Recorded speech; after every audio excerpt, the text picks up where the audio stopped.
اما بعد فاعوذ باللہ من الشیطان الرجیم بسم اللہ الرحمن الرحیم قد سمع اللہ قول التی تجادلک فی زوجها وتشتکی الی اللہ واللہ یسمع تحاورکما ان اللہ سمیع بصیر۔ سورۃ المجادلہ ہے۔ مجادلہ کا معنی ہے آپس میں بحث کرنا، کسی معاملے میں گفتگو باہمی طور پر کرنا۔ یہ مدنی صورتوں میں سے ایک صورت ہے، یعنی ہجرت کے بعد نازل ہوئی ہے۔ اس کے آغاز میں اللہ تعالیٰ نے ایک واقعہ ہے جس کا حکم اللہ نے بیان کیا، ایک واقعہ پیش آیا۔ وہ یہ ہے کہ حضرت خولہ بنت مالک رضی اللہ تعالیٰ عنہ رسول اللہ صلی اللہ علیہ وسلم کے پاس آئی اور آ کر کہتی ہیں، اللہ کے رسول صلی اللہ علیہ وسلم، میرے خامد نے مجھے کہہ دیا ہے انت علیہ کا ظہر امی، تو میرے لیے اس طرح ہے جس طرح میری ماں کی پشت ہوتی ہے، اس طرح تو میرے لیے حرام ہے۔ اب اس سے پہلے اگر کوئی اپنی بیوی کو اپنی ماں کا درجہ اس انداز میں دیتا تو اس کو طلاق سمجھی جاتی تھی۔ اب ان کی آپس میں جدائی ہو گئی ہے۔ اب یہ کہنے لگی کہ میرے خامد نے اس طرح مجھے کہہ دیا ہے، تو اب میرے لیے کیا حکم ہے؟ رسول اللہ صلی اللہ علیہ وسلم فرماتے ہیں، خولہ، ابھی اللہ تعالیٰ نے اس کے بارے میں کوئی حکم نازل نہیں کیا۔ اب یہ پریشان ہو گئی، گھبرا گئی، کہنے لگی میرا پھر کیا بنے گا؟ اب چھوٹے چھوٹے بچے، خامد نے یہ کہہ دیا، اور اسی وقت اپنے رب کے ساتھ اس نے کال ملائی اور یا اللہ میرا کیا بنے گا؟ پریشانی میں سیدہ عائشہ رضی اللہ تعالیٰ عنہ کہتی ہیں کہ میرے گھر میں تھی، لیکن یہ رسول اللہ صلی اللہ علیہ وسلم سے آہستہ آہستہ گفتگو کر رہی تھی، مجھے سمجھ نہیں آ رہی تھی۔ اللہ تعالیٰ نے اس کی بات عرش پر سن لی اور اللہ نے ارشاد فرما دیا، قد سمع اللہ قول التی تجادلک فی زوجها وتشتکی الی اللہ، تحقیق اللہ نے سن لی اس کی بات جو آپ کے ساتھ آ کر جھگڑ رہی تھی، بحث کر رہی تھی اپنے خامد کے معاملے میں، اور اللہ کی طرف اپنی شکایت پیش کر رہی تھی۔ اللہ نے بات تمہاری سن لی ہے، لہذا اللہ نے حکم نازل کر دیا ہے۔ حکم کیا ہے؟ الذین یظاہرون منکم من نسائہم ما ہن امہاتہم ان امہاتہم الا اللہ ولدنہم۔ اللہ فرماتے ہیں تم میں سے جو لوگ اپنی بیویوں سے زہار کر بیٹھیں، یہ زہار یہی ہوتا ہے کہ کوئی بندہ اپنی بیوی کو ماں کا درجہ دے دے۔ فرمایا وہ ان کی مائیں نہیں ہوتی، مائیں تو ان کی وہی ہیں جنہوں نے ان کو جنم دیا ہے۔ اب یہ تو ایک غلط بات ہے جس جو کہہ دی۔ اب اس کا حل یہ ہے کہ اپنے خامدوں کے پاس جانے سے پہلے ان کو اس کا کفارہ ادا کرنا پڑے گا۔ کفارہ کیا ہے؟ ایک غلام آزاد کریں، غلام آزاد کریں گے، گناہ معاف ہو جائے گا، اس کے بعد آپس میں یہ گھر میں مل جل کر رہ سکتے ہیں میاں بیوی کی طرح۔ یا پھر غلام نہیں تو 60 دن کے مسلسل روزے رکھیں، 60 دن کے مسلسل، درمیان میں چھوڑنا کوئی نہیں، جہاں چھوڑ دیا دوبارہ پھر ایک سے شروع کرنا پڑے گا۔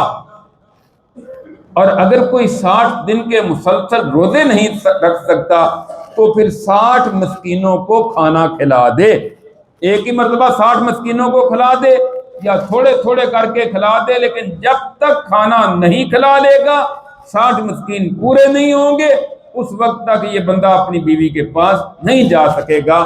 اللہ تعالیٰ نے یہ حکم نازل کر کے اس کا مسئلہ حل کر دیا۔ اس کے بعد اللہ تعالیٰ فرماتے ہیں کہ جو لوگ اللہ اور اس کے رسول کی مخالفت کرتے ہیں ان کو اسی طرح عذاب دیا جائے گا جس طرح ان سے پہلے لوگوں کو عذاب دیا گیا۔ پھر فرمایا کیا آپ نے دیکھا نہیں کہ اللہ تعالیٰ زمین و آسمان میں جو کچھ ہے اس کو جانتے ہیں؟ 3 بندے مل کر سرگوشی کریں، آپس میں آہستہ آہستہ باتیں کریں، چوتھا ان میں اللہ ہوتا ہے، یا پھر 5 کریں، چھٹا ان میں اللہ ہوتا ہے، تھوڑے ہوں یا زیادہ اللہ سے کوئی چھپ نہیں سکتا۔ اس لیے کوئی بھی ایسی غلط بات نہ کریں کہ جس کی وجہ سے بعد میں شرمندگی اٹھانی پڑے۔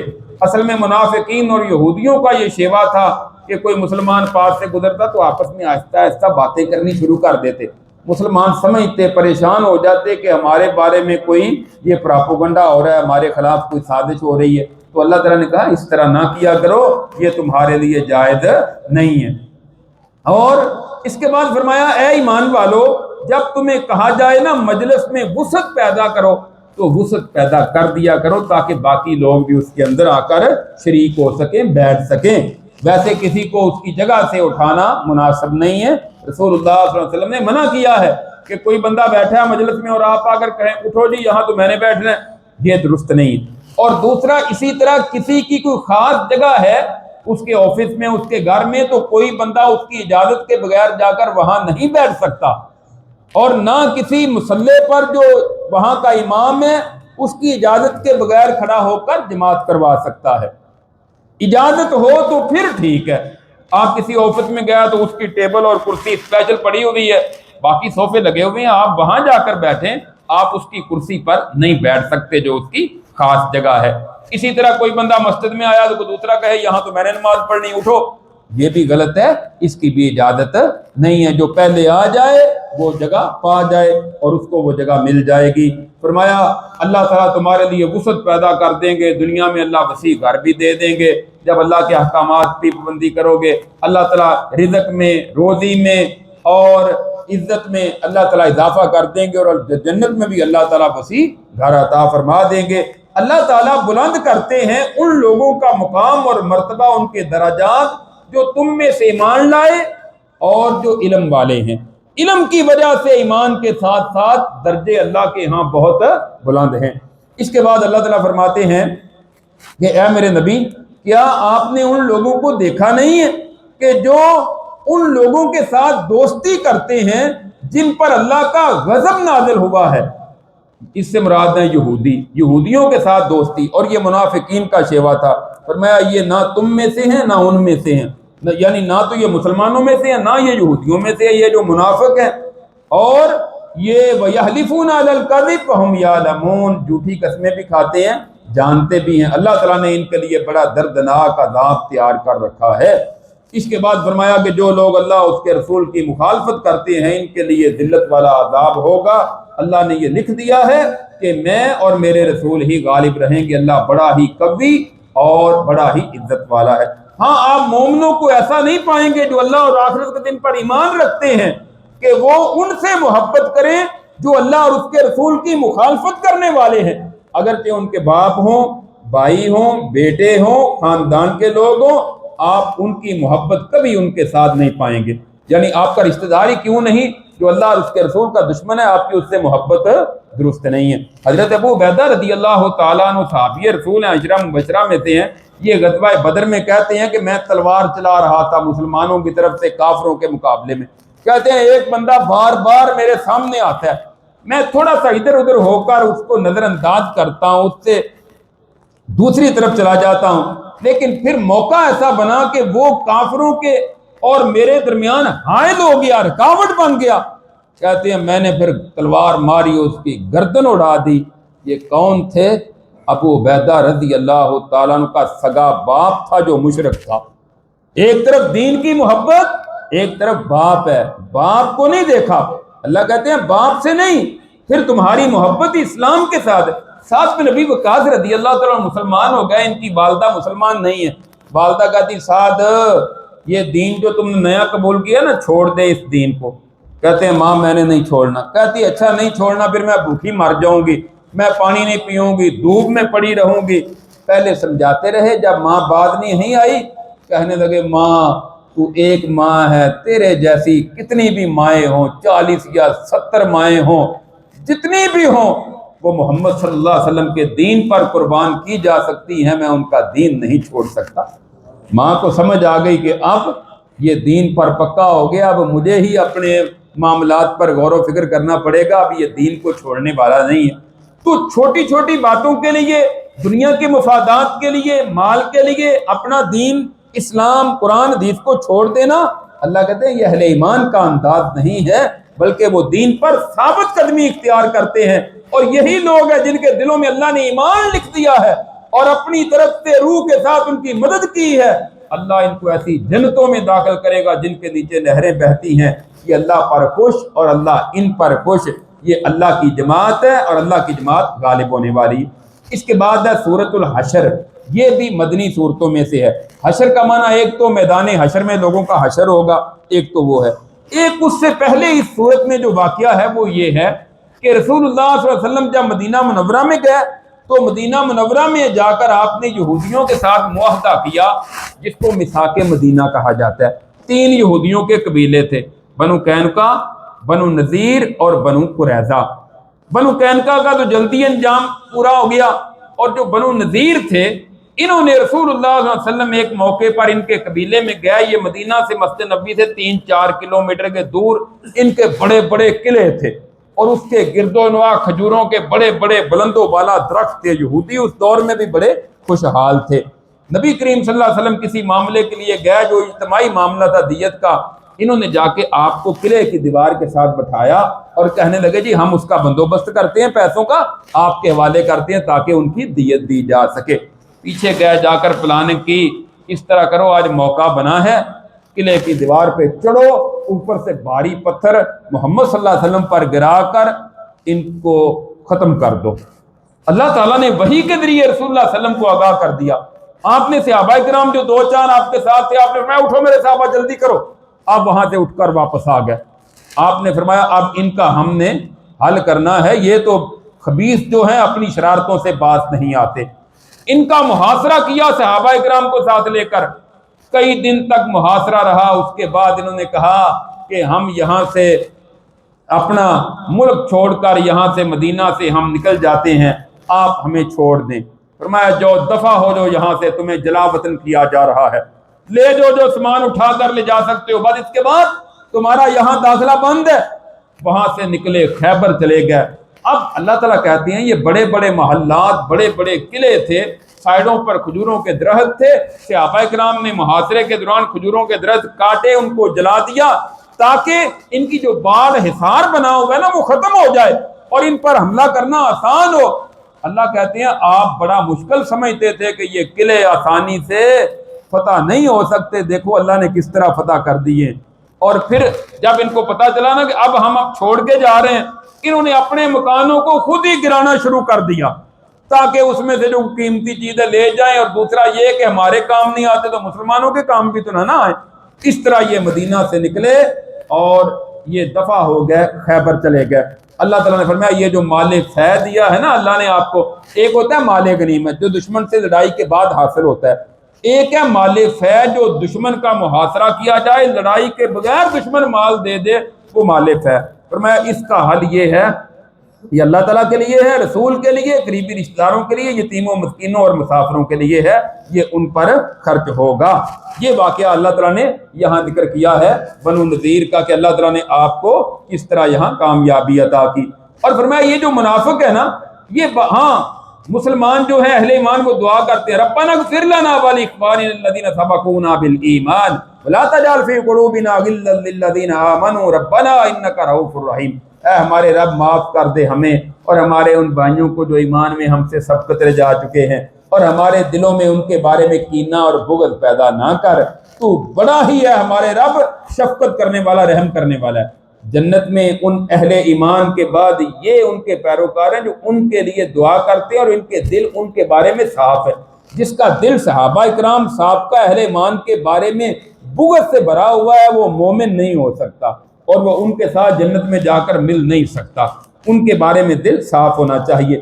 اس کے بعد فرمایا یہ جو منافق ہے نا، یہ یہودیوں کو آ کر کہتے ہیں وہ ہم تمہارے ساتھ دیں گے، اگر لڑائی ہوگی ہم تمہارے ساتھ مل کر لڑیں گے، ہم تمہیں یہاں سے نہیں جانے دیں گے۔ فرمایا اب جب مقابلے کی بات آئی اللہ کہہ رہے ہیں یہ آپ کے ساتھ کھڑے نہیں ہوں گے، اگر کھڑے ہو بھی گیا تو یہ بھی دوڑ جائیں گے، لہذا ان منافقوں کی کسی بات کا اعتبار نہ کرو، ان کا کوئی اعتبار نہیں ہے۔ یہ آپس میں آپ کو لگتا ہے اکٹھے ہیں جبکہ ان کے دل جدا جدا ہیں، یہ دونوں اپنی اپنی ساتھیوں پر لگے ہوئے ہیں۔ اس کے بعد فرمایا ایمان والو اللہ سے ڈر جاؤ، دیکھو تم نے کل کے لیے تیاری کیا کی ہے، اور اللہ سے ڈر جاؤ۔ کل سے مراد موت کے بعد، اور موت اسی طرح جیسے کل ہی ہے، کسی کو کوئی پتہ نہیں کہ اگلا دن چڑھنا ہے نہیں چڑھنا۔ لمبی زندگی بھی ہو جائے 30 40 50 60 70 80 سال کتنی لمبی ہو جائے گی, آخر موت آنی تو میں اس کے لیے دیکھو تیاری کیا کی ہے. ہر بندہ دیکھے کہ میں نے کل کے لیے کیا تیاری کی ہے مرنے کے بعد میری. اس کے بعد فرمایا کہ جہنمی اور جنت والے دونوں برابر نہیں ہو سکتے, اور جنت والے کامیاب ہی کامیاب ہے. اور پھر فرمایا یہ قرآن اگر ہم پہاڑوں پر نازل کر دیتے نا, قرآن کے جو احکامات, قرآن کا جو روب, قرآن کا جو جلال, قرآن کی جو فصاحت و بلاغت, قرآن کی جو تاثیر ہے, پہاڑ ریزہ ریزہ ہو جاتے. تو ہم نے تمہارے لیے نازل کیا, تم اس کے احکامات, اس کی تاثیر, فصاحت و بلاغت سے فائدہ اٹھاؤ. پتھر جو ہیں ان سے پانی نکل آتا ہے, تمہارے دل انسانوں اتنے سخت ہو گئے کہ قرآن تم پر اثر ہی نہیں کرتا. اس کے بعد اللہ تعالیٰ کی صفات والی 3 آیات ہیں. وہ اللہ ہے جس کے علاوہ کوئی الہ نہیں ہے, غیب اور ظاہر کو جاننے والا ہے, رحمان ہے, رحیم ہے. هو اللہ الذی لا الہ الا هو, اللہ وہ ہے کوئی الہ نہیں مگر وہی ہے. وہ بادشاہ بھی ہے, وہ بالکل پاک بھی ہے, اور وہ مکمل سلامتی والا, امن دینے والا, نگران, نگہبان, غالب ہے, زبردست ہے, بڑائی والا بھی ہے. جس کو اللہ کے ساتھ شریک کرتے ہیں اللہ اس سے پاک ہے. وہ اللہ جو ابتدا میں پیدا کرنے والا ہے اور پھر شکلیں بنانے والا ہے, صورتیں بنانے والا ہے, اسی کے بڑے اچھے اچھے نام ہیں. زمین و آسمان میں جو کچھ ہے اسی کی تسبیح بیان کرتے ہیں. اس کے بعد ہے سورۃ الممتحنہ, یہ بھی مدنی صورتوں میں سے ایک صورت ہے. اس میں جو اللہ تعالیٰ نے واقعہ بیان کیا نا وہ یہ ہے, صحیح بخاری میں اس کی تفصیل ہے. رسول اللہ صلی اللہ علیہ وسلم کے ساتھ مکے والوں کا جو معاہدہ ہوا تھا نا صلح حدیبیہ کے موقع پر کہ 10 سال ہماری تمہاری آپس میں جنگ نہیں ہوگی, انہوں نے 2 سال کے بعد ہی معاہدہ توڑ دیا. آپ نے فرمایا جب انہوں نے توڑ دیا ہے نا تو پھر ہم نے بھی توڑ دیا ہے.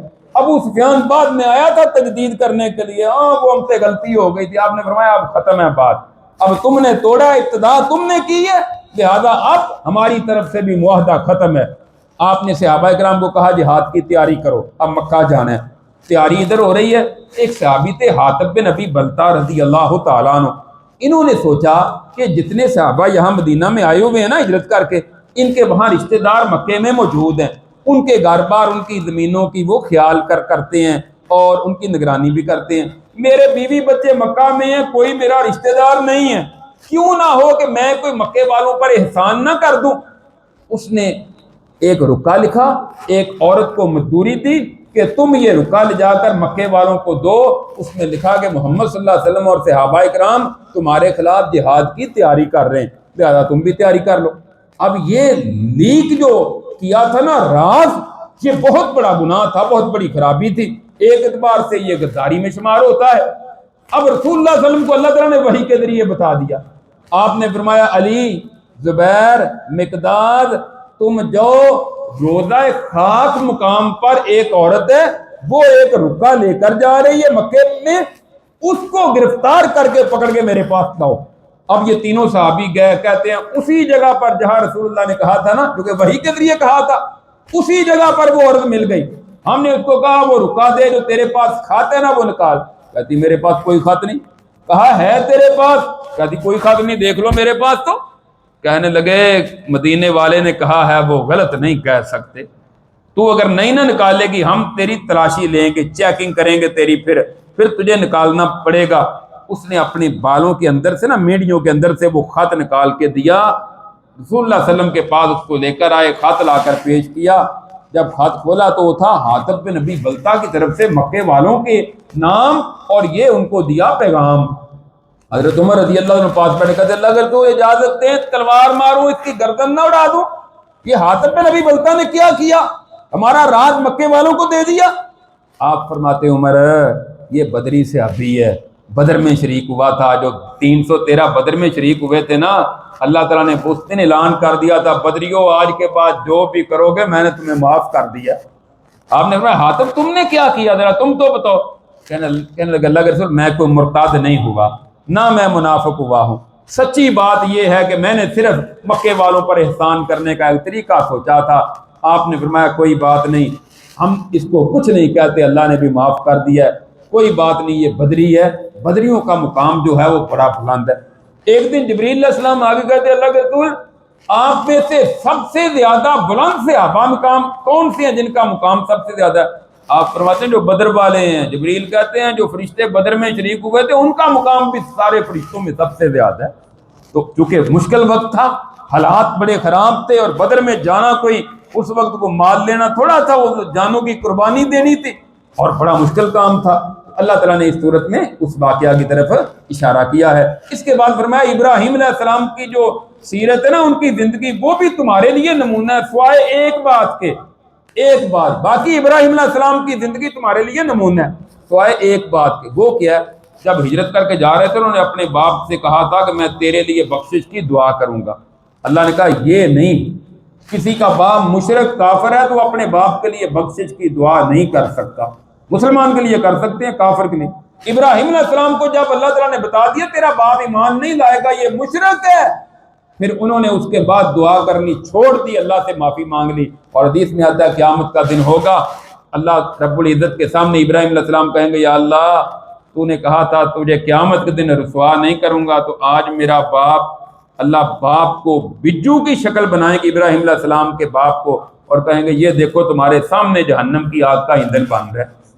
جو ایمان نہیں لایا، نبی کا باپ ہے کوئی معافی نہیں، نبی کا بیٹا نوح علیہ السلام کا کوئی معافی نہیں، حضرت لوط علیہ السلام اور نوح علیہ السلام کی بیویوں کا آگے ذکر آ رہا ہے، ایمان نہیں لائی، کافرہ مشرک ہے، ان کے لیے کوئی معافی نہیں۔ معلوم ہی ہوتا ہے ایمان لانا ضروری ہے۔ اس کے بعد فرمایا جب ایمان والی عورتیں میرے نبی آپ کے پاس آئیں نا تو آپ ان کی آزمائش کریں، امتحان کریں، اور اگر وہ پکی سچی ایمان والی ہیں نا تو پھر ان کو واپس نہ لٹایا کریں، پھر اپنے صحابہ کرام کو کہیں کہ ان کو مہر دیں اور ان کے ساتھ نکاح کر لیں۔ اس کے بعد میں نبی جب آپ کے پاس مومنہ عورتیں آتی ہیں نا تو آپ ان سے بیعت لیں، کس بات پر؟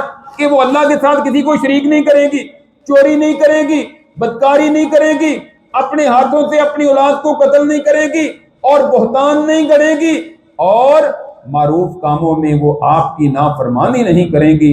پھر آپ ان سے بیعت بھی لیں اور آپ ان سے اللہ سے ان کے لیے بخشش بھی مانگیں، اللہ پھر ان کو معاف کر دے گا۔ حضرت عائشہ رضی اللہ تعالیٰ کہتی ہیں رسول اللہ صلی اللہ علیہ وسلم نے بیعت تو لیتے تھے عورتوں سے، کبھی آپ کا ہاتھ کسی غیر محرم عورت کے ہاتھ کے ساتھ نہیں چھوا۔ یعنی صحابہ کرام سے آپ بیعت لیتے، کوئی مسلمان ہوتا صحابی بنتا تو آپ ہاتھ پہ ہاتھ رکھ کر بیعت لے لیتے، لیکن عورتوں سے آپ نے کبھی ہاتھ کے ساتھ ہاتھ نہیں، آپ زبانی کہتے ٹھیک ہے میں نے تم سے ان باتوں پر بیعت لی۔ اس کے علاوہ حدیث میں یہ بھی آتا ہے کہ آپ کہتے آج کے بعد تم نوحہ نہیں کرو گی، غم میں صدمے میں اپنے بالوں کو نہیں کھینچو گی، اپنے کپڑے نہیں پھاڑو گی، یعنی جو خرابیاں عورتوں میں پائی جاتی تھی نا آپ ان کے متعلق بیعت لیتے ہیں کہ تمہارے اندر یہ گناہ نہیں ہونے چاہیے، اور وہ آپ کی بیعت کر لیتی۔ نماز، روزہ، زکوٰۃ، حج وہ تو باقی فرائض تھے، اس کا تو ہر ایک کو پتہ ہی پتہ تھا، ان خرابیوں کے متعلق آپ بیعت لیتے۔ اس کے بعد ہے 28ویں پارے میں سورہ صف ہے، یہ بھی مدنی صورتوں میں سے ایک صورت ہے۔ صف کا مطلب صف بنانا، اس میں اللہ تعالیٰ نے ذکر کیا ہے، آغاز میں فرمایا زمین و آسمان میں جو کچھ ہے سب اللہ کی تسبیح کرتا ہے، کائنات کا ذرہ ذرہ، پہاڑ ہیں، دریا ہیں، سمندر ہیں، درخت ہیں، کینکر ہیں، ریت کے ذرات ہیں، ایک ایک چیز اللہ کی تسبیح بیان کرتی ہے، تم اس کی تسبیح کو سمجھتے نہیں ہو۔ اے ایمان والو وہ بات نہ کہا کرو جو تم کرتے نہیں ہو، یعنی جو تم لوگوں کو کہتے ہو نا خود بھی اس پر عمل کرو۔ ایسا نہیں ہے کہ لوگوں کو کہہ رہے ہو خود اس پر عمل نہیں کرتے، دوسرے کو کہتے ہو نماز پڑھو خود بے نماز ہے، دوسرے کو کہتا ہے روزہ رکھو خود روزہ نہیں رکھتا، دوسرے کو کہتا ہے حج کرو خود پیسہ ہونے کے باوجود حج نہیں کرتا، دوسرے کو جو کہتے ہو اس پر خود بھی عمل کرو، یہ تمہارے لیے لازمی ہے۔ آج بہت بڑی تعداد ہماری ایسی ہے کہ جو لوگوں کو سمجھاتی ہے، دعوت دیتی ہے، لیکن خود بد عمل ہے، اور ایسے بد عملوں کی سزا بھی اللہ نے پھر بڑی سخت رکھی ہے۔ لہذا خود بھی عمل کرو، اس کے ساتھ ساتھ دوسرے، ہاں 100% ظاہر ہے بندہ ہے، انسان ہے، کمیاں کوتاہیاں ہر ایک سے ہو جاتی ہیں، لیکن جو فرائض ہیں یا جو مین احکامات ہیں ان کو جان بوجھ کر توڑنا، اللہ کی حدوں کو پامال کرنا، یہ قطعی طور پر درست نہیں ہے۔ فرمایا اللہ محبت کرتے ہیں ان لوگوں سے جو اللہ کے راستے میں صف بنا کر سیسا پلائی دیوار کی طرح کھڑے ہو کر جہاد کرتے ہیں، کأنہم بنیان مرصوص، گویا کہ وہ سیسا پلائی ہوئی دیوار ہے۔ یہ ہے بنیان مرصوص، یہ آپریشن ہوا ہے نا انڈیا کے ساتھ، بنیان مرصوص سیسا پلائی دیوار قرآن کریم کی آیت سے انہوں نے نام رکھا ہے، لیا گیا ہے۔ اس کے بعد اللہ تعالیٰ فرماتے ہیں کہ موسیٰ علیہ السلام نے اپنی قوم کو کہا تھا، میری قوم مجھے تکلیفیں کیوں دیتے ہو؟ میں تو تمہاری طرف اللہ کا رسول بن کر آیا۔ نبی خیر خواہی کرتا ہے، وہ نبی کو تکلیف دیتے ہیں، اذیت دیتے ہیں۔ اور موسیٰ علیہ السلام کے بارے میں یہ بھی آتا ہے کہ صحیح بخاری میں ہے کہ موسیٰ علیہ السلام کی قوم جو ہے نا، وہ عام طور پر ننگے ہی نہا لیتے تھے، کٹھے ہی نہا رہے ہیں، ننگے ہی نہا رہے ہیں، جبکہ اس بات کی شریعت نے اجازت نہیں دی، اس دور میں بھی نہیں تھی، آج بھی اجازت نہیں ہے۔ ایک دن نا موسیٰ علیہ السلام الگ تھلگ ہو کر، با پردہ ہو کر نہاتے لوگوں کے سامنے۔ انہوں نے پراپوگنڈا شروع کر دیا، کہتے ہیں موسیٰ علیہ السلام جو ہے نا، اس کے جسم پر بیماری کے اثرات ہیں، جس کی وجہ سے یہ کپڑے نہیں اتارتا، یعنی بے حیا قسم کے لوگوں نے یہ کہنا شروع کر دیا۔ ایک دن دور کسی جگہ ایک پہاڑ پر کپڑے اتار کے رکھے اور وہاں غسل کر رہے تھے، غسل کر کے جانے لگے، کپڑے پہن لگے، پہاڑ نے آگے دوڑنا شروع کر دیا۔ پہاڑ دوڑ رہا ہے آگے آگے، پتھر دوڑ رہا ہے، موسیٰ علیہ السلام پیچھے پیچھے گئے، جا کے لوگوں کے وہاں ایک کچھ گروہ تھا، لوگوں کا مجمع لگا ہوا ہے، وہاں پہنچ گیا، دیکھ کے کہنے موسیٰ علیہ السلام تو سب سے زیادہ خوبصورت انسان ہے، ہم نے تو ویسے ہی ان پر الزام لگایا ہوا تھا۔ تو موسیٰ علیہ السلام نے غصے سے جا کر پہاڑ کو 2-3 ڈنڈے لگائے، جو ان کے پاس ڈنڈا ہوتا تھا نا آسا، تو کہتے ہیں مفسرین کے بعد میں بھی پہاڑ کے اوپر اسی طرح ڈنڈوں کے نشانات باقی تھے۔ غصہ آیا کہ تو نے اس طرح میرے پردے کو بے پردہ کیوں کیا ہے؟ تو جو فطرت پر بندہ ہوتا ہے نا، وہ پردہ کرتا ہے، اپنے وجود کی حفاظت کرتا ہے۔ یہ بے شرم لوگوں کا کام ہے۔ ہمارے یہاں بھی بعض لوگ بے شرم قسم کے وہ نکریں پہن کے نا اتنی آدھی موٹر سائیکلوں پہ بازاروں میں پھر رہے ہوتے ہیں۔ بڑی بے غیرتی ہے کہ انسان ہو تم یا جانور ہو تمہیں اتنی بھی سمجھ نہیں کہ اللہ تعالیٰ نے تمہیں انسان بنایا ہے، تمہیں لباس دیا ہے۔ مرد کا جو سطر ہے نا، وہ بھی ہاف پنڈلی تک ہونا چاہیے، یعنی یہ جو گھٹنا ہے نا، گھٹنے تک گھٹنا ڈھانپا ہونا چاہیے، اور نماز میں ٹخنا ننگا ہونے سے لے کر نصف پنڈلی تک نماز میں بندہ رکھ سکتا ہے، اور یہ ناف سے نیچے جو جگہ ہے یہ ننگی نہیں ہونی چاہیے، اس کو ڈھانپ کر رکھنا چاہیے۔ عورتوں کے لیے تو خیر سارا جسم ہی اس کے احکامات ہیں نا۔ اس کے بعد اللہ تعالیٰ فرماتے ہیں عیسیٰ علیہ السلام نے جب بنی اسرائیل کو کہا میں تمہاری طرف اللہ کا رسول بن کر آیا ہوں اور میں تمہیں خوشخبری دیتا ہوں، میرے بعد ایک نبی رسول آئے گا جس کا نام احمد ہوگا۔ رسول اللہ صلی اللہ علیہ وسلم کا نام محمد بھی ہے اور احمد بھی ہے، یہ دونوں ہی نام اللہ نے قرآن میں آپ کے ذکر کیے ہیں۔ فرمایا اس کے بعد اس سے بڑا ظالم کون ہے جو اللہ پر جھوٹ باندھے، اس کو اسلام کی طرف دعوت دی جاتی وہ آتا ہی نہیں ہے۔ اور پھر فرمایا کہ یہ لوگ اپنی پھونکوں سے اسلام کے چراغ کو بجھانا چاہتے ہیں، جتنا بجھائیں گے اللہ اسلام کو اتنا پھیلائے گا، اسلام کو مٹا نہیں سکتے۔ اور باوجود اس کے آپ جتنے بھی غزوات کو دیکھ لیں، بدر میں دیکھیں مسلمان تھوڑے ہیں کافر زیادہ ہیں، احد میں دیکھیں مسلمان تھوڑے ہیں کافر زیادہ ہیں، خندق میں دیکھیں مسلمان تھوڑے ہیں کافر زیادہ ہیں، فتح مکہ میں دیکھیں مسلمان تھوڑے کافر زیادہ ہیں، بنو غزوہ جو حنین ہوا اس میں دیکھ لیں، تبوک میں دیکھ لیں، کسی بھی خیبر میں دیکھ لیں، تعداد ان کی زیادہ رہی لیکن اللہ کی مدد ہوتی ہے اہل ایمان کے ساتھ، اللہ ان کو غلبہ عطا کرتے ہیں۔ اے ایمان والو، وہ کیا میں تمہیں ایسی تجارت نہ بتاؤں جو تمہیں اللہ کے عذاب، دردناک عذاب سے نجات دے دے؟ وہ کیا ہے؟ اللہ پر اور اس کے رسول پر ایمان لانا، اللہ کے راستے میں اپنے مال اور جان کے ساتھ جہاد کرنا، یہ تمہارے لیے بہتر ہے۔ اللہ تمہارے گناہ بھی معاف کر دے گا، جنتوں میں داخل بھی کرے گا، پاکیزہ گھر بھی دے گا ہمیشہ کی جنتوں میں، یہ بہت بڑی کامیابی ہے۔ اس کے بعد سورۃ الجمعہ ہے، یہ بھی مدنی صورتوں میں ایک صورت ہے، اس کے اندر جمعے کا ذکر آیا دوسرے رکوع میں۔ اللہ تعالیٰ فرماتے ہیں وہ نبی کہ جو امیین ان پڑھ لوگوں میں رسول بن کر آیا، اللہ نے بھیجا، جو ان پر اللہ کے آیات درآمد کرتا ہے، ان کا تزکیہ کرتا ہے، ان کو کتاب اور حکمت کی تعلیم دیتا ہے۔ قرآن کریم میں کتاب کے ساتھ حکمت سے مراد ہے حدیث، قرآن اور حدیث کی تعلیم دیتا ہے۔ اس کے لیے اللہ نے اپنے نبی کو مبعوث کیا ہے، اور قرآن کریم میں 4 جگہ اللہ نے یہ 4 مقاصد بیان کیے ہیں۔ نبی اس لیے نہیں آتا کہ اس کے نعرے لگائے جائیں، اس کے لیے جھنڈیاں لگائی جائیں، اس کے لیے گلیوں کو سجایا جائے، اس کے لیے لائٹیں لگائی جائیں، اس کے لیے چراغاں کیا جائے۔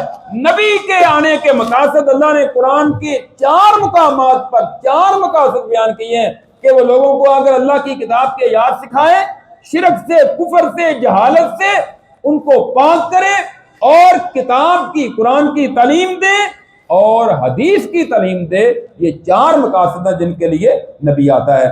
پھر فرمایا یہ جو یہودی ہیں نا، ان کی مثال اس طرح ہے جن کو تورات دی گئی ہے جس طرح گدھے کی ہوتی ہے۔ اب گدھے کے اوپر آپ 2 من بھی کتابیں رکھ دیں، جتنی مرضی قرآن حدیث رکھ دیں، گدھا عالم بن جائے گا۔ یہودیوں کی بھی یہی حالت ہے کہ یہ تورات کو اٹھائے پھرتے ہیں، اللہ کی کتاب ہے، دعوے کرتے ہیں، لیکن اس پر عمل کی طرف نہیں آتے۔ تو فرمایا ان کی مثال بھی گدھے کی مثال ہے۔ یہودی کہتے تھے ہم اللہ کے نا بڑے برگزیدہ ہیں، اللہ کے بڑے پیارے ہیں۔ فرمایا اچھا میرے نبی ان کو کہہ دو اگر تم اللہ کے بڑے محبوب ہو نا تو پھر جلدی کرو مرو، پھر جلدی موت کی تمنا کرو، دعا کرو، جلدی جنت میں جاؤ اگر تمہیں پتا ہے کہ تمہارا انجام جنت ہے۔ فرمایا یہ کبھی موت کی تمنا نہیں کریں گے، اندر سے سارا یہ خبیثوں کو پتا ہے کہ ہماری حرکتیں کرتوتیں کیا ہیں۔ کہہ دیجئے بے شک موت جہاں کہیں بھی بھاگ جاؤ گے موت آ کر رہے گی۔ پھر فرمایا ایمان والو جب جمعہ کی نماز کے لیے بلایا جائے نا من یوم الجمعہ تو جلدی کیا کرو، اللہ کے ذکر کی طرف آ جایا کرو، کاروبار چھوڑ دو۔ جمعے کے ٹائم پہ کاروبار کرنا جائز نہیں ہے۔ آپ بازاروں میں جا کر دیکھ لیں، سڑکیں اسی طرح بھری ہوتی ہیں، بازار دکانیں کھلی ہوئی ہیں، مارکیٹیں کھلی ہوئی ہیں، ان کو خیال تک نہیں جمعہ ہے، پتہ ہی نہیں جمعہ ہے یا کوئی اور ہے، حالانکہ جمعہ فرض ہے۔ ویسے باقی نمازیں بھی فرض ہے، باقی نمازوں کے ٹائم پر بھی کاروبار بند کر کے اللہ کے گھر میں حاضری دینا ضروری ہے۔ فرمایا ہاں جمعہ پڑھ لیا ہے نا، نماز ہو گئی، اب زمین میں پھیل جو کاروبار کرو، اب اللہ تعالیٰ نے تمہیں رخصت دی ہے۔ یہودیوں کو کہا تھا تم نے سارا دن ہفتے کا چھٹی کرنی ہے، مچھلیاں نہیں پکڑنی، کاروبار بند رکھنا ہے۔ تمہیں اللہ نے کہا جمعے سے پہلے بھی کاروبار کرو، جمعے کے بعد بھی کرو، 1 گھنٹہ 1.5 گھنٹہ نکالو اللہ کے لیے، تم یہ بھی نہیں نکال سکتے۔ انہوں نے نافرمانی کی، اللہ کی بات نہیں مانی، اللہ نے ان کو بندر اور خنزیر بنا دیا تھا۔ یہ تو اللہ کی مہربانی ہے، اللہ تمہیں کچھ نہیں کہہ رہا، ورنہ جمعہ چھوڑ کے دکانوں پہ بیٹھے ہوئے ہیں، کاروبار کر رہے ہیں، فیکٹریاں چل رہی، کارخانے چل رہے ہیں، اور سڑکیں آباد ہیں، سڑکوں پہ لوگ چل رہے ہیں، کہ اللہ کے لیے مشکل ہے؟ اللہ ان کو بندر خنزیر بنا سکتا ہے، تمہیں بندر خنزیر نہیں بنا سکتا؟ یہ تو اللہ کی مہربانی ہے، اللہ نے تم پہ رحم کیا ہوا ہے، اللہ تم کو مہلت دے رہے ہیں۔ اللہ کو کثرت کے ساتھ یاد کرو تاکہ تم فلاح پا جاؤ۔ تجارتی قافلہ آیا، رسول اللہ صلی اللہ علیہ وسلم خطبہ دے رہے ہیں، قحط شادی ہوتی تھی، اس طرح مال کی فراوانی نہیں ہوتی تھی، لوگ جلدی سے اٹھ کے پتہ چلا باہر بازار میں قافلہ آیا، اٹھ کے باہر چلے گئے۔ اللہ نے کہا نبی کھڑے ہو کے خطبہ دے رہے ہیں، تم اٹھ کے باہر جا رہے ہو، 12 بندے آئندہ اس طرح نہیں کرنا۔ ابتدا تھی نا اسلام کے احکامات، ہمارے پاس تو سارے کا سارا دین موجود ہے، ہمیں تو ساری سمجھ ہے، اب کسی کے لیے جائز نہیں ہے۔ اور دوسرا اس آیت سے یہ بھی معلوم ہوا اللہ کے رسول وَتَرَكُوكَ قَائِمًا، تم اللہ کے رسول کو کھڑے چھوڑ کے چلے گئے، کھڑے ہو کر خطبہ دیتے تھے۔ یہاں 20-25 سال کے ہٹے کٹے ٹھیک ٹھاک جمعہ والے دن آگے ممبر پہ بیٹھ جاتے ہیں، اور یہ بات ہو رہی جی، یہ تقریر ہو رہی ہے جی، یہ کوئی اور ہی چیز ہے خطبے کے علاوہ، اور آخر میں ہوتا گیا اب ایک اور اذان کہو جی، 1-1.5 بجے جا کے اذان کہتے ہیں، اس کے بعد وہ 2-3 منٹ میں 2 خطبے دیتے ہیں، لو جی مکمل ہو گیا کام۔ کہ اللہ کے بندو، اللہ کے رسول کھڑے ہو کے خطبہ دیتے ہیں، تم بیٹھ کے کیوں دیتے ہو؟ ایک بندہ معذور ہے، وہ بہت بوڑھا ہو چکا ہے، بیمار ہے، کھڑا نہیں ہو سکتا، اس کا تو عذر ہے نا۔ اب یہاں مسجدوں میں دیکھ لیں جا کے 20-25-30 سال کے ہٹے کٹے ٹھیک ٹھاک وہ بیٹھ کے خطبہ دے رہے ہوتے۔ ایک صحابی گئے مسجد میں، رسول اللہ صلی اللہ علیہ وسلم کے بعد کے صحابہ کرام کے دور کی بات ہے، وہاں دیکھا ایک بندہ بیٹھ کے جمعے کا خطبہ دے رہا ہے۔ صحابی کہتے ہیں حضرت کعب بن عجرہ رضی اللہ عنہ، انظروا الی ھذا الخبیث یخطب قائدا، اس خبیث کو دیکھو یہ بیٹھ کے خطبہ دے رہا ہے، اللہ کے رسول کھڑے ہو کر خطبہ دیا کرتے تھے۔ اس سے معلوم ہوتا ہے خطبہ جمعہ کھڑے ہو کر دینا چاہیے۔ ہاں مجبوری یا عذر ہے تو وہ ایک الگ چیز ہے، اس میں تو پھر گنجائش ہوتی ہے۔ اس کے بعد ہے سورۃ المنافقون۔ سورۃ المنافقون یہ بھی مدنی صورتوں میں ایک صورت ہے۔ اللہ تعالیٰ فرماتے ہیں جب منافق آپ کے پاس آتے ہیں نا، آ کے کہتے ہیں کہ بے شک آپ اللہ کے رسول ہیں، اللہ کہتے ہیں اللہ بھی جانتا ہے کہ آپ اللہ کے رسول ہیں، اللہ گواہی دیتا ہے یہ منافق جھوٹے ہیں، جھوٹ بولتے ہیں۔ اب حالانکہ وہ سچ کہہ رہے ہیں کہ آپ اللہ کے رسول ہیں، لیکن یہاں ان کو جھوٹا کیوں کہا؟ کہ ان کا دل جو ہے وہ اس بات کی گواہی نہیں دیتا تھا، صرف زبان سے کہتے تھے، دل سے تو اللہ کے رسول کو رسول مانتے نہیں۔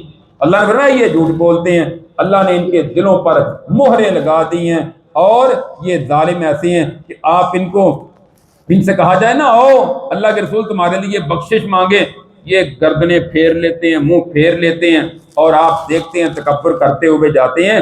ان پر برابر ہے، ان کے لیے بخشش طلب کریں یا نہ کریں، اللہ ان کو کبھی بھی معاف نہیں کرے گا، اللہ تعالیٰ ان کو کبھی معاف۔ اس کے بعد ایک واقعہ ہوا کہ غزوہ بنی مصطلق میں ایک جگہ ایک صحابی کا ایک مہاجر کا ایک انصاری کے ساتھ کوئی کسی بات پہ اختلاف ہوا، آپس میں جھگڑا ہو گیا، لوگ آہستہ آہستہ اکٹھے ہو گئے، دونوں قبیلوں کے اپنے اپنے قبیلوں والے لوگ جب عبداللہ بن ابی آگے کہنے لگا، منافق رئیس المنافقین، کہتا ہے دیکھ لیا نا مدینے میں تم نے ان کو جگہ دی ہے، ان پہ مال خرچ کیا ہے، آج یہ تمہارے ساتھ لڑائی کر رہے ہیں، آج کے بعد ان پہ یہ جو ہجرت کر کے آئے نا، ان پر آج کے بعد تم نے مال خرچ نہیں کرنا، اور میں واپس ہم چلے گئے نا مدینہ میں لوٹ کے، لائر رجعنا الی المدینہ لیخرجن العز منها الاذل، کہنے لگا ہم عزت والے ہیں، نعوذ باللہ، ہم محمد صلی اللہ علیہ وسلم اور ان کے ذلیل صحابہ کو مدینہ سے نکال دیں گے۔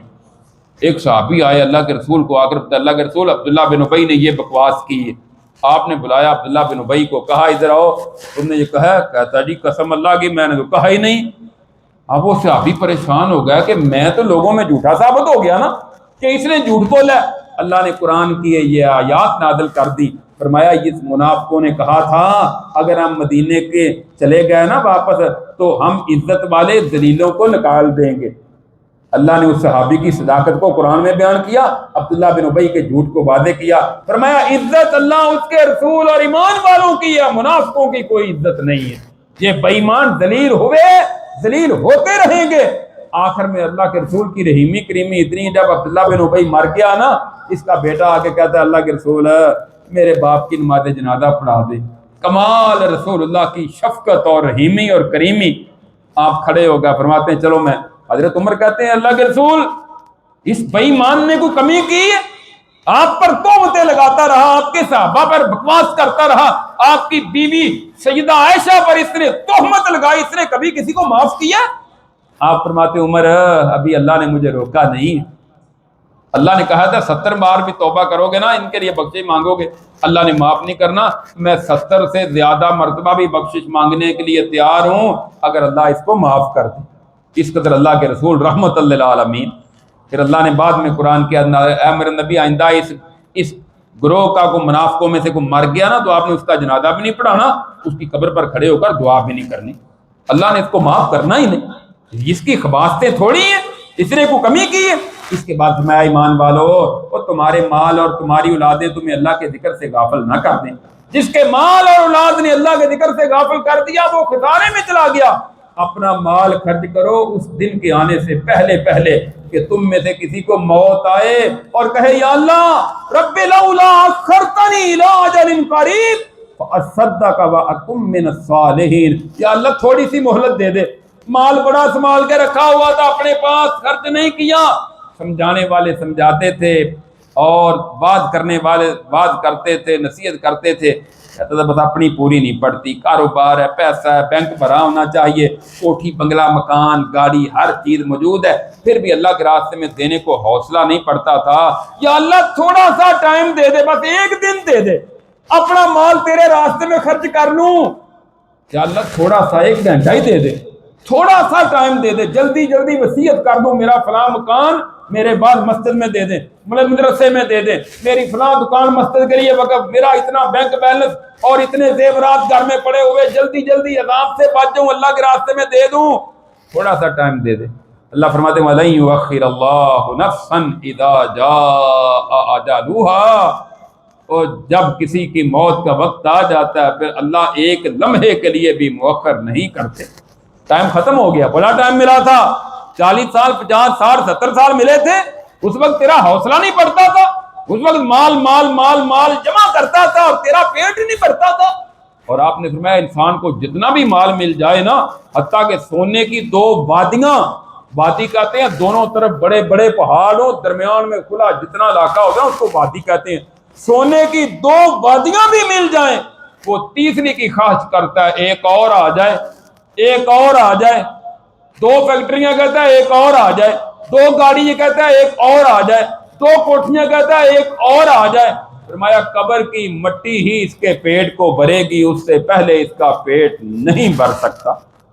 اس کے بعد ہے سورۃ التغابن۔ تغابن کا معنی ہے ہار جیت، ہار جیت۔ یوم التغابن، اس کے اندر اللہ نے ذکر کیا ہار جیت کا دن، قیامت کے دن کو ہار جیت کا دن کہا ہے۔ کچھ لوگ جیت جائیں گے اس دن، جنت میں چلے جائیں گے، اور کچھ ہار جائیں گے، جہنم میں چلے جائیں گے، کچھ پاس ہو جائیں گے، کچھ فیل ہو جائیں گے۔ اسی لیے اس کو کہا سورۃ تغابن۔ اس میں بھی اللہ تعالیٰ نے وہی شروع میں اپنی تعریف، زمین و آسمان میں جو کچھ ہے اللہ کی تسبیح کرتا ہے، اسی کی بادشاہت ہے، اسی کی تعریفیں، ہر چیز پر وہ قادر ہے۔ اس نے تم کو پیدا کیا، تم میں سے کچھ کافر ہیں، کچھ مومن ہیں۔ اللہ ہر ایک کے عمل کو جو کرتے ہو دیکھتا ہے۔ اللہ نے زمین و آسمان کو حق کے ساتھ پیدا کیا، تمہاری صورتیں بنائی، خوبصورت بنائی، اور پھر اللہ تعالیٰ زمین و آسمان میں جو کچھ ظاہر چھپاتے ہو سب کچھ اللہ جانتے ہیں، کوئی چیز بھی اللہ سے خفیہ نہیں ہے۔ اس کے بعد فرمایا وہ تم کو جمع کرے گا، جمع کرنے کے دن ذالک یوم التغابن، وہ ہار جیت کا دن ہوگا جس میں ایمان والے، نیک اعمال کرنے والوں کے اللہ گناہ مٹا دیں گے، جنتوں میں داخل کر دیں گے۔ یہ بہت بڑی کامیابی ہے۔ کافر جو ہیں وہ اس دن ناکام ہو جائیں گے، ذلیل و رسوا ہوں گے۔ اور پھر فرمایا اللہ اور اس کے رسول کی اطاعت کرو، اور پھر فرمایا اے ایمان والو، تمہاری بیویاں اور تمہاری اولادیں تمہارے لیے دشمن ہیں، ہوشیار ہو جاؤ، محتاط ہو جاؤ، تمہارے مال اور تمہاری اولاد تمہارے لیے فتنہ ہے۔ اللہ کے راستے میں اپنے مال کو خرچ کرو جتنا کر سکتے ہو، اور اگر تم اللہ کو قرض دو گے نا تو اللہ کئی گنا زیادہ تمہیں اس کا بدلہ عطا کرے گا اور تمہارے گناہ بھی معاف کر دے۔ یہ جو بندہ اللہ کے راستے میں مال خرچ کرتا ہے نا، یہ اللہ کہتے ہیں یہ قرض ہے، قرض ہے، قرض۔ حالانکہ دیا تو سارا اللہ نے، قرض کیوں ہے؟ یعنی آپ مجھے 1,00,000 روپیہ پکڑا دیں اور اس میں سے مجھے کہیں 10,000 مجھے دے دو، واپس کر دو، تو وہ قرض ہے؟ قرض تو نہیں ہے، 1,00,000 روپیہ تو آپ نے مجھے دیا، اب وہ قرض کیسے ہو گیا؟ اللہ نے اس سینس میں اس کو قرض کہا ہے کہ جب کوئی قرض لے لیتا ہے نا، پھر اس پر لازمی ہوتا ہے کہ قرض واپس کرے۔ اللہ کہتے ہیں تم مجھے قرض دو گے، حالانکہ دیا اللہ نے ہے، وہ مجھ پر تمہارا قرض ہے، مجھ پر لازم ہے کہ میں تمہیں واپس کروں، اس کا بدلہ دوں، دنیا میں بھی اور آخرت میں بھی۔ یہ اللہ اس کو قرض کہہ رہی ہے، اللہ کی مہربانی ہے۔ ورنہ اللہ تعالیٰ کہہ دیتے کہ 1,00,000 میں سے 50,000 تم نے دینا پڑنا تھا۔ اللہ کہہ دیتے کہ ابراہیم علیہ السلام نے اپنے بیٹے کی گردن پر چھری چلائی تھی، تم نے بیٹوں کی گردنوں پہ عید الاضحیٰ کے دن چھری چلانی پڑنی تھی۔ یہ تو اللہ کی مہربانی۔ اللہ نے کہا یہ بندے کمزور ہیں، میں ان کے لیے آسانیاں کر دیتا ہوں، جانور ہی ذبح کرنے، پھر بھی لوگوں کا حوصلہ نہیں پڑتا۔ سب کچھ گھر میں مال ہونے کے باوجود قربانی پہ ہوتے ہیں۔ جس طرح سب سے بڑا یتیم اور مسکین یہی ہے، شادی کرتا ہے، لاکھوں کروڑوں روپے خرچ کرتا ہے، منگنی پہ لاکھوں روپے خرچ ہو رہے ہیں، دعوتوں پہ چل رہے ہیں، سب کچھ ہو رہا ہے، قربانی کی باری آتی ہے تو قربانی کرنی نہیں، بس حالات جڑے نہ بس ویسے ہی نہ بس۔ تو جس طرح سب سے بڑا یتیم مسکین یہی ہے، یعنی اللہ کے راستے میں خرچ کرنے کی بات آتی ہے تو، اور ان لوگوں کے جا کے آپ دیکھ لیں فنکشنوں کو، شادیوں کو، منگنیوں کو اور ان کی دعوتوں کو، اس میں لاکھوں کروڑوں روپے اڑا رہے ہوتے ہیں، اس وقت سب کچھ ہوتا ہے۔ جب اللہ کے راستے میں دینے کی باری آتی ہے تو پھر یہ کنجوسی اچھی نہیں ہے۔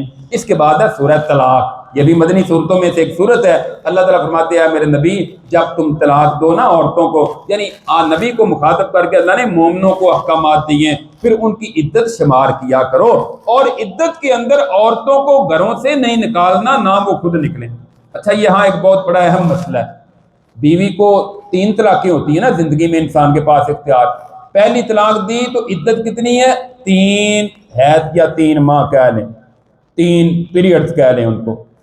اس کے اندر آپ بیوی کو اپنے گھر سے نہیں نکال سکتے، بیوی کا خرچہ آپ کے ذمہ، اس کے مکان کی رہائش، اس کا کھانا پینا، لباس، جو ضروریات ہیں وہ آپ کے ذمہ اگر آپ نے طلاق دی۔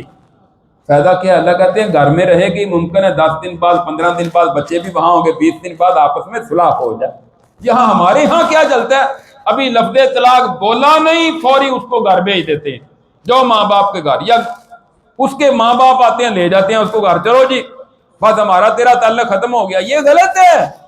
پہلی اور دوسری طلاق کے بعد اس کا حق یہی ہے کہ وہ اسی گھر میں رہے، خامد اس کے اخراجات پورے کرے، ممکن ہے رجوع ہو جائے، خامد کا دل نرم ہو جائے اور یہ صلح کر لیں، اور امکان زیادہ ہوتا ہے۔ جب دور جائیں گے درمیان میں شرارتیں کرنے والے، کئی شرارتیں کرنے والے ہوتے ہیں نا، کئی عورتیں شرارتیں کرنے والی ہوتی ہیں، کئی بندے شرارتی ہوتے ہیں، جو دو بندوں کو راہ جاتے ہوئے لڑا دیتے ہیں، اور کئی بیویاں ایسی ہوتی ہیں جو جہاں بیٹھتی ہیں وہاں فتنہ ڈال کے اٹھتی ہیں اور لڑائی کروا کے اٹھتی ہیں، شیطان کو خوش کر کے، شیطان سے رشتہ داری کر کے بیٹھتی ہیں، کہتی ہیں شیطان خوش ہونا چاہیے، لڑائی کروائے گا شیطان خوش ہوگا۔ یعنی کئی بندے ایسے ہوتے ہیں، کئی عورتیں ایسی ہوتی ہیں جن کا کام ہی لڑائی کروانا، شرارتیں کرنا، غیبت کرنا، چگلی کرنا، ادھر کی بات ادھر، ادھر کی بات آگے، آپس میں ان کا کلیش کروانا۔ یہ اہل ایمان کا انداز نہیں ہوتا۔ تو اللہ تعالیٰ کہتے ہیں یہ عدت پوری کریں، اور ممکن ہے جب عدت پوری کرنے کے قریب جائیں نا تو پھر اگر آپس میں صلح ہو سکتی تو رجوع کر لیں، اور گواہ بنا دیا کریں طلاق پہ بھی اور رجوع پہ بھی۔ اور پھر فرمایا جو اللہ سے ڈر جائے گا نا، وَمَن يَتَّقِ اللَّهَ يَجْعَل لَّهُ مَخْرَجًا، اللہ کا تقوی اختیار کرے گا، اللہ پھر تنگی سے نکلنے کے راستے پیدا کر دیتے ہیں۔ وَيَرْزُقْهُ مِنْ حَيْثُ لَا يَحْتَسِبُ، اور اللہ اس کو وہاں سے رزق دیتے ہیں جہاں سے اس نے وہم و گمان بھی نہیں کیا۔ وَمَن يَتَوَكَّلْ عَلَى اللَّهِ فَهُوَ حَسْبُهُ، جو اللہ پر توکل کرے گا اللہ اس کے لیے پھر کافی ہو جائے گا۔ اور پھر فرمایا وہ عورتیں جو تمہاری عورتوں میں سے بوڑھی ہو چکی ہیں، وہ پیریڈ سے مایوس ہو چکی ہیں، ان کی عدت 3 مہینے ہے، یا ایسا بھی ہو سکتا ہے کہ ابھی بالغ ہو گئی لیکن پیریڈ شروع نہیں ہوئے، اس کی عدت بھی 3 مہینے ہے۔ یہ اپنی عدت پوری کرے گی، عدت کے دوران اپنے گھر میں رہے گی، ان کو اپنے گھروں میں آباد رکھو، ان کو تنگ نہ کرو کہ مجبور ہو جائے وہاں سے نکل جائیں۔ ہاں جو پریگننٹ ہیں، بچہ پیدا کرنے والی ہیں، ان کی عدت خواہ اس کا خامد فوت ہو خواہ طلاق ہو، اس کی عدت ہوتی ہے بچے کی پیدائش، خواہ وہ 2 دن بعد ہو خواہ وہ 6 ماہ بعد ہو، یہ دونوں کی الگ الگ عدت ہے۔ یہ اللہ تعالیٰ نے یہاں قرآن کریم میں بیان کی ہے۔ ہاں بچہ پیدا ہو جائے، فرمایا اگر وہ اس کی والدہ سے دودھ پلاتا ہے نا تو اب اس کا خرچہ بھی والد نے دینا ہے، یہ نہیں کہ اب یہ ذمہ داری ختم ہو گئی اب وہ جانے اور اس کا کام جانے، ایسا نہیں ہونا چاہیے۔ اس صورت کے آخر میں فرمایا اللہ نے 7 آسمان پیدا کیے اور اس کے برابر زمینیں، آسمان بھی 7 ہیں زمینیں بھی 7 ہیں، وہ کیسے ہیں اللہ کے علم میں ہیں، انسان تو اس تک پہنچ ہی نہیں سکا، نہ آسمانوں تک ہم پہنچ سکے ہیں نہ ہم زمین کے نیچے پہنچ سکے ہیں کہ 7 زمینیں کس طرح اللہ نے قرآن میں یہاں بیان کر دیا۔ اس پارے کی آخری جو صورت ہے یہ سورہ تحریم ہے، یہ مدنی صورتوں میں سے ایک صورت یہ بھی ہے۔ اس کے آغاز میں ایک واقعہ ہے، رسول اللہ صلی اللہ علیہ وسلم اپنی بیوی سیدہ زینب رضی اللہ تعالیٰ عنہا کے گھر جاتے نا، ایک تو تھا کہ آپ نے اپنی بیویاں 9 بیویاں تھیں، ایک وقت میں ان کے گھر آپ نے باریاں مقرر کی ہوئی تھی، ایک دن ایک عورت کے گھر، دوسرے دن رات دوسری بیوی کے گھر رہتے۔ عصر کے بعد آپ عموماً ساری بیویوں کے پاس ہر روز جاتے، حال احوال پوچھتے، ان کی خیریت دریافت کیا کرتے تھے۔ حضرت زینب کے پاس جاتے تو آپ کو شہد پلاتی تھی۔ دوسری بیویوں نے کہا اللہ کے رسول وہاں ٹائم زیادہ لگا کے آتے ہیں، تو آپ کو کہا جائے وہ آپ کے منہ سے مغافیر کی بو آتی ہے، مغافیر ایک پھول کا نام ہے، بوٹی کا نام ہے، تو مغافیر کی بو آتی ہے۔ حضرت عائشہ نے بھی یہی کہا، حفصہ نے بھی یہی کہا۔ رسول اللہ صلی اللہ علیہ وسلم نے نا حضرت عائشہ کے پاس اور ان کے پاس کیا دیا، اچھا میں نے پھر شہد ہی پیا ہے، آج کے بعد پھر میں قسم کھاتا ہوں کہ آج کے بعد میں شہد نہیں پیوں گا، اس کے علاوہ تو میں نے اور کوئی چیز کھائی نہیں، وہاں سے شہد استعمال کیا۔ اللہ نے کہا دیا میرے نبی جس کو اللہ نے حلال کیا نا آپ اس کو حرام کیوں کر رہے ہیں، آپ کے بعد تو حلال حرام کا اختیار ہی نہیں ہے، جس کو اللہ حلال کرے وہ حلال ہے، جس کو اللہ حرام کرے وہ حرام ہے، آپ نے ایسا کیوں کیا؟ اور پھر فرمایا جو بات چھپائی تھی نا اپنی بیوی سے، اور اس کو کہا تھا کہ تم نے کسی دوسری کو یہ بات نہیں بتانی، تو حضرت حفصہ کو آپ نے کہا تھا کہ حفصہ تو نے یہ بات کسی اور کو نہیں بتانی، تو حضرت حفصہ نے حضرت عائشہ سے بات کر لی اور اللہ تعالیٰ نے وحی کے ذریعے بتا دی وہ بات، یہی بات اللہ نے وحی کے ذریعے آپ کو بتا دی۔ کہتی اللہ کے رسول آپ کو کس نے بتائی؟ فرمایا مجھے اللہ رب العزت نے بتا دی ہے، تم آپس میں چھپا رہی تھی، اللہ نے مجھے اس سے آگاہ کر دیا ہے۔ اس کے بعد فرمایا اگر یہ بیویاں آپ کو آپ کی بات نہیں نہ مانیں گی، کوئی ایسی بات کریں گی، پھر اللہ آپ کو اس سے بہتر بیویاں دے دے گا، فرما بردار بھی، ایمان والی بھی، آپ کی اطاعت کرنے والی، توبہ کرنے والی، عبادت گزار، روزے رکھنے والی، شادی شدہ یعنی طلاق والی اور کماریاں ہر طرح کی۔ اے ایمان والو اپنے آپ کو اپنے اہل و عیال کو جہنم کی آگ سے بچا لو، وہ جہنم کی آگ بڑی سخت ہے جس کا ایندھن لوگ اور پتھر ہوں گے، اور اس پر بڑے سخت دل فرشتے اللہ نے مقرر کیے ہوئے ہیں، کوئی رحم نہیں آئے گا ان کو، کوئی ترس نہیں آئے گا ان کو۔